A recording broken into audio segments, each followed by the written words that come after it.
ॲनाटॉमीच्या टेस्टिंगमध्ये तुम्हाला 3 गोष्टी बघायच्या, मेकॅनिकल, पल्मोनरी आणि तिसरं काय बघा कार्डिओपल्मोनरी.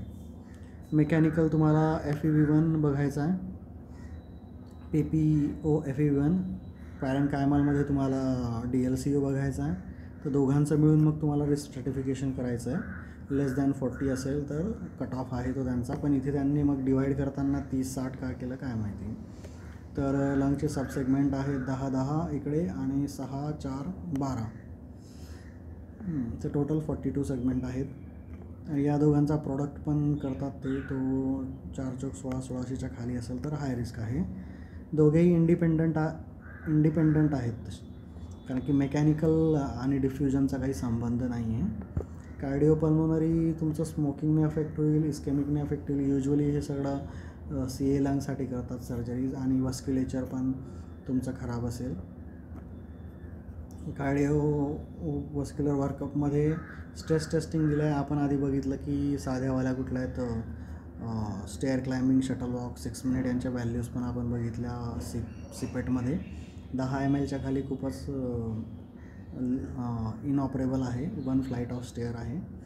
15 म्हटलं इथे, तिकडे आतमध्ये व्हॅल्यू 20 दिले चार्टमध्ये. तर एका ठिकाणी एका वेळेस एकाच चॅप्टरमध्ये वेगवेगळा फिगर का देतात बाबा. 2 फ्लाईट ऑफ स्टेअर्स मग 15 होऊन जातं, मग 5 फ्लाईट ऑफ स्टेअर्स 20 होऊन जातं. तर 20च्या वर इज व्हेरी लो रिस्क. तर सुटेबल काय आहे, तर सुटेबिलिटी मोजून दाखवताना पुन्हा त्याने 40चाच कट ऑफ घेतला आहे. मग त्याच्यात अल्टरनेट काय आहे, जर त्यांचं म्हणणं काय आहे की हे आहेत ना सेगमेंट्स, हे होमोजिनस नाही आहे. डिसीजमुळे काही फंक्शन करत असतील, काही नसतील करत. त्याच्यामुळे जो नॉर्मल लंग आहे त्याचं मोजा ना तुम्ही. तर त्यांचं म्हणणं काय आहे की वोल लंग फंक्शनल व्हॅल्यूज ज्या आहेत त्या आपल्याला सिपेटने कळतील.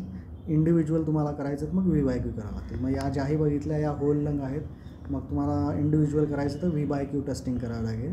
पण VQ टेस्टिंगमध्ये ॲनाटॉमी आणि फंक्शनल जे आहेत ते मॅच नाही होत, कारण की तुम्ही लोब जे कट करणारे सर्जरी ॲनाटॉमीवर असणारे, टेस्टिंग फिजिओलॉजीवर असणारे, तर ॲक्युरेट नाही होत.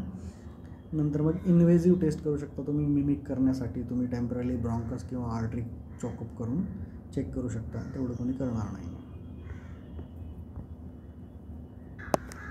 हा गाव पुन्हा एकदा बघून घेऊ. FEV1 आणि DLCO बघायचं तुम्हाला. 30 to 60मध्ये क्वेश्चनेबल आहे. Above 60 is low risk, 1% mortality आहे. 30 to 60ला हायर तुम्हाला पुन्हा वर्क बघावं लागेल, स्टेअर क्लाइम्ब किंवा shuttle walk, 2 flight of stairs किंवा 450. तर 600 आयडियल आहे, त्याला 30ने मागितलं तर VO2 मिळतो. तर कमीत कमी 400ने मागितलं तर 13च्या पर्यंत येतो तो.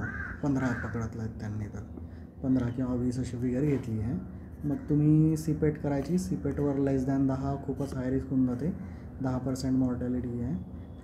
मोर दॅन 20 1%च मॉर्टॅलिटी आहे. मधात क्वेश्चनेबल आहे. तुम्हाला व्हेरी अकॉर्डिंग टू पेशंट आणि सर्जरी त्याच्याशी डिस्कस करावं लागेल. यांच्यामध्ये मग तुम्हाला अल्टरनेटिव्ह ऑप्शन्स म्हणजे पार्शल किंवा काय मिनिमल सर्जरी किंवा नॉन सर्जिकल ऑप्शन तुम्हाला बघावे लागतील.